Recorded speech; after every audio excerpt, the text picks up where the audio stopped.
Hello, good morning for me, good afternoon or good night or whenever you're watching this. It is now October, a new season, and the last quarter of the year. So this will be kind of an October/quarter 4 reset, mostly a quarter 4 reset just because I feel like this is such a good time to get ready and get set for the new year. I've watched a bunch of videos and like everyone is talking about how this is the best time to prep for your new year and for your new year goals. And I think that is totally right. Once the new year starts and you're trying to still figure out what you need to do to get your goals done or to achieve your goals, it will take longer, it's not as efficient, and it just, I don't know, I feel like getting a head start is gonna be super helpful. So basically, let's prep for quarter 4. Alright, a quick check-in, because also so much things has changed, so a reset right now also is perfect because I just moved, I just got a new job, and I'm still getting into the groove of what my new normal is and like what my new routines and systems are. So we are gonna now use quarter 4 to, as I said, create new systems, create new habits, and create what the new baseline for me is gonna look like.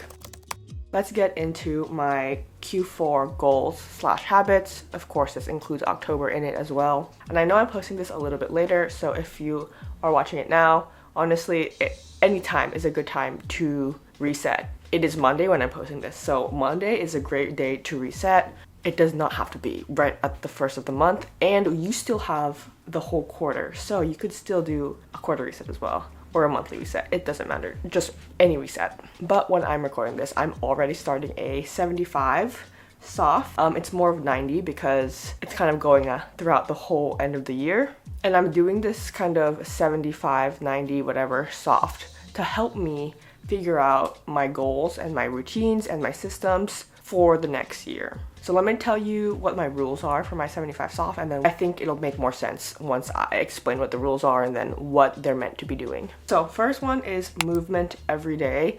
This can literally just be like my 7K steps a day, or it could be bouldering because I enjoy bouldering. It could be running because I enjoy running.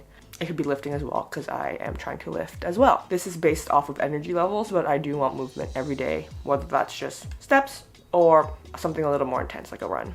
Second is no eating after 7 p.m. This is kind of for sleep, digestion, and fat loss, kind of low-key intermittent fasting, and we'll talk a little bit about why I chose these in a second. Third one is just to drink water, 72 ounces every day. I have been really inconsistent with my water intake recently, so I'm trying to pick that back up. And then last one is just journal every day. I'm not saying that this is per se easy, but it is an easier one. Because for journal, it could literally just be write one thing that I'm grateful for or one thing that I'm proud of today. And I think I want just one small thing that I can have as an easy win every day. And then I also have a Notion tracker to kind of track this.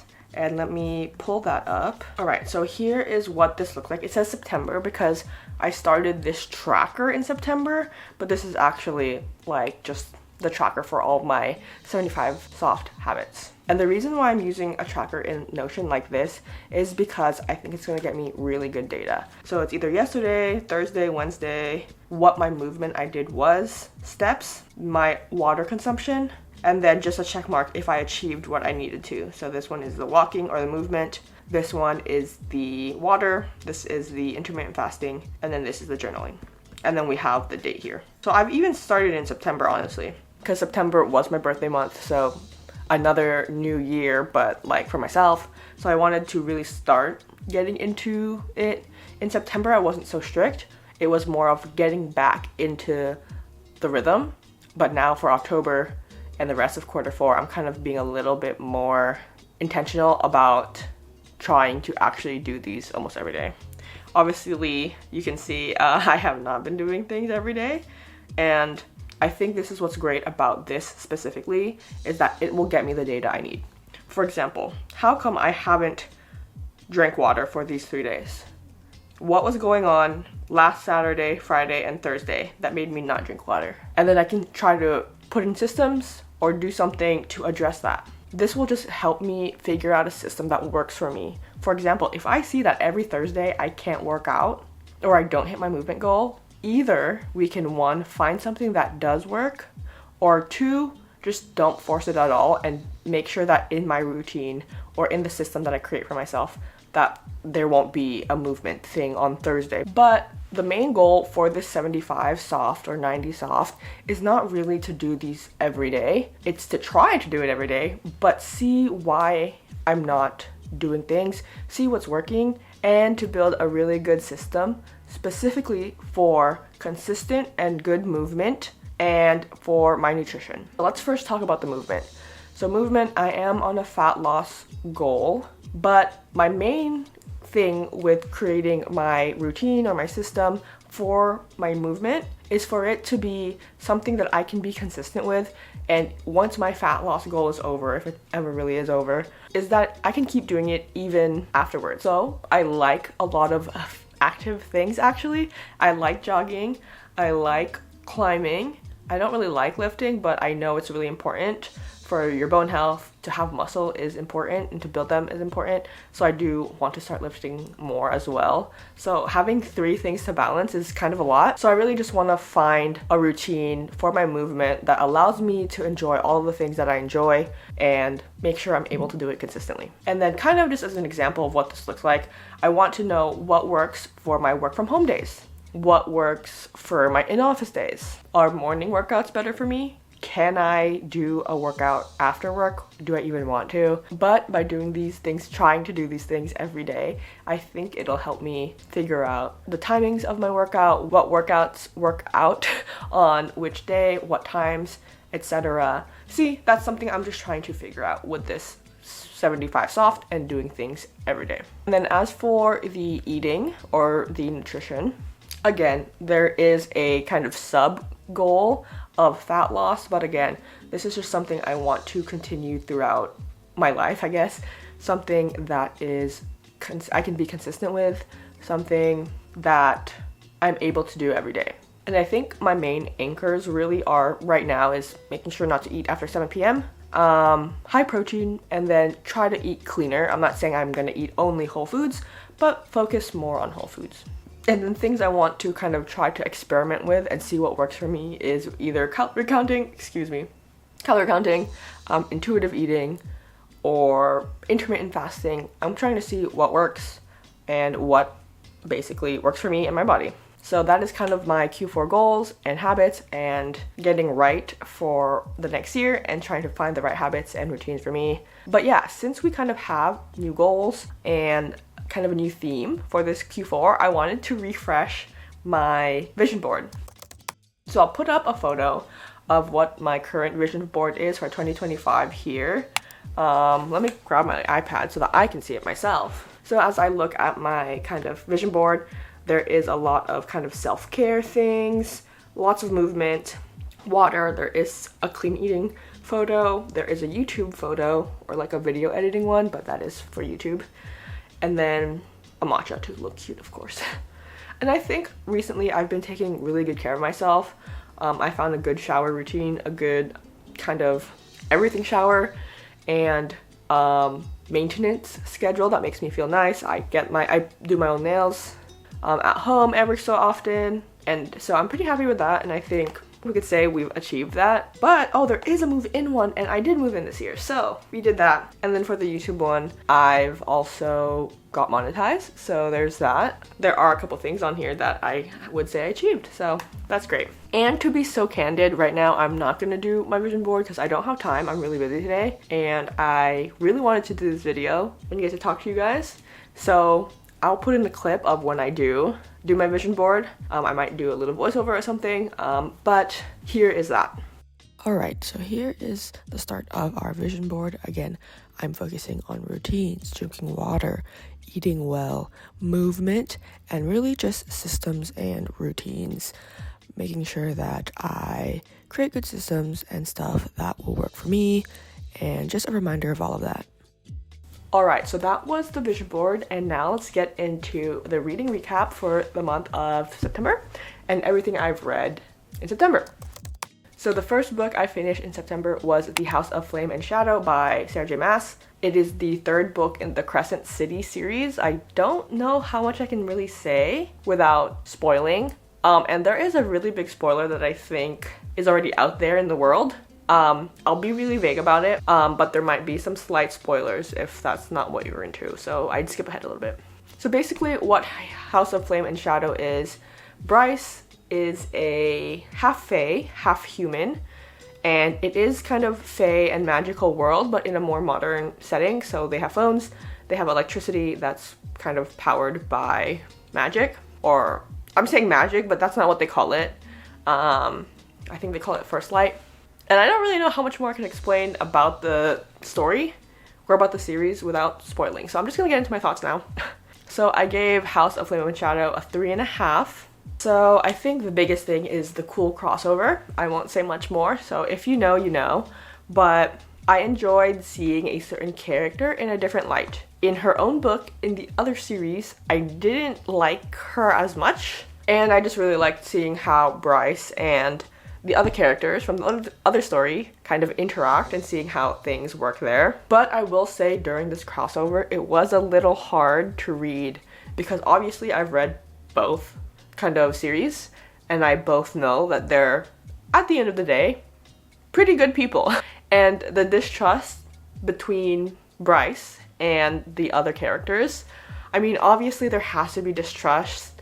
You're not gonna trust them, like in real life, logically. It would only make sense not to trust randos from like a different world. But like me being the reader, knowing that they're all really good people, I'm like, yo, like just get along. You don't need to do all this to see if they're trustworthy. Another thing I thought is that these characters from the beginning of the book to the end of the book change so much, but I wouldn't call it growth. I would say some of them got into a higher position of something, but I don't think it was earned in any way. It felt like the characters have just been forced to be pushed into these positions to find a way to end the story and to end the conflict. It just felt kind of like Sarah J. Maas was like, okay, how do we wrap this up? So yeah, the character change was a lot. It felt forced and rushed, along with the ending. That felt forced and rushed. And then the last thing I have to say about this is really just like, this book was really long. Like, it's a fat book, and I enjoy a good fat book. But this one just felt like it was dragging for so long. And usually in like large books like that, in like a fantasy world, you'll have different storylines, different characters, and their kind of storyline or plot line.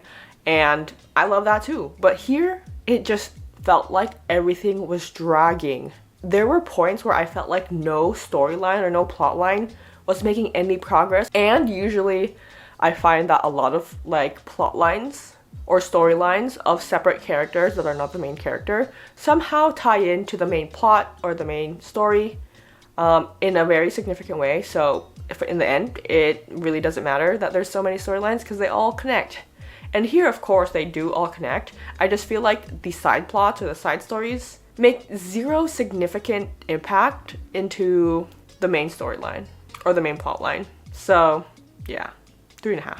The second book I finished was Gleam by Raven Kennedy. But this is the third book in the Plated Prisoner series. And in this kind of series, we have Oren, and she is gold. She's literally gold. And again, I'm in the third book, so anything I say will be a spoiler if you haven't read the first book.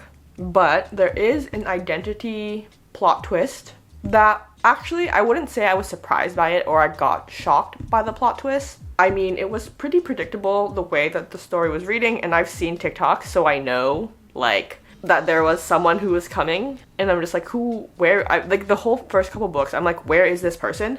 But it's pretty obvious, and it's a pretty, like, popular trope, and it's done pretty often, so, you know, I kind of knew what to look out for. But I will say that there were certain things she did well to make me slightly hesitate, even a little bit. And I think that's all that matters in kind of tropes that are not overdone, but done a lot to where you kind of see it coming already. Then again, Oren, our female main character, I enjoyed kind of the growth that she went through. I don't want to even say growth, but I'll say that when something happened, Oren didn't just blindly follow the status quo or blindly follow what she knew and have always known. And the author didn't drag out kind of her being unaware or being uneducated. And I guess that's so vague, but Yeah. And then if I didn't say already, I gave Gleam a 4 out of 5. And the last book that I finished in September was Check and Mate by Ali Hazelwood. I gave that book a 2. First of all, this book is about Mallory. She used to play chess, but now she completely quit playing chess for a good couple years. She's a nobody in the chess world, but she somehow ends up beating Nolan, who is the #1 chess player, or he's like the world champion in chess. And then I have to say that with the photo of the cover and the blurb, it feels like it's a very romance heavy book. And yes, there is romance, and yes, it is a very heavy part of the book, but like the real conflict in this story doesn't have to do with the romance, which makes me think that the romance is not the main plot. Like the main conflict, or like the climax of the book, has to do with her and her family and her relationship with chess and kind of traumas that she's having to undo or unlearn. And I think more than anything, chess and that is the main storyline, the main plot, whereas the romance kind of takes a back seat. So I don't know how to feel about that. If you're expecting a really good written romance, not really. But that is not why I gave this book a 2 stars, really. If I actually didn't feel about what I'm about to talk about, I feel like I'd give this book like a 3.5 maybe. But I think I've learned that I just don't relate to YA anymore, because Mallory pissed me the fuck off half the time, if not 75% of the time. There's this one like portion of the book, she's talking about her little sisters that she kind of takes care of, and she kind of jokes like, ugh, these 12 to 14-year-old brains, they're not fully developed yet, so they don't make good decisions. And I'm like, girl, you're fucking 18. Your brain is not fully developed. I am over the age of a fully developed frontal lobe, and at 18, I can tell you I was not fully developed. No matter how of a mature 18-year-old you are, your sister's 14. That is only a 4-year difference. That means nothing. And I'm not saying that there's not a mature 18-year-old. I'm just saying, girl, your brain is not fully developed. But like, other than that specific line that she said, there was just so much immaturity coming from Mallory, and like just this book, I would literally feel so peeved. I don't know if that has to do with the writing or the character, but when she said that whole developed brain thing, I'm like, okay, YA, I don't know if I'm there anymore. I think I'm too old for that now. But perfect. That is everything I read in September. I hope that this has brought a little bit of inspiration to do similar, to reset, whether that's just for the week, for the month, and hope you guys enjoyed the video. See you guys in the next one.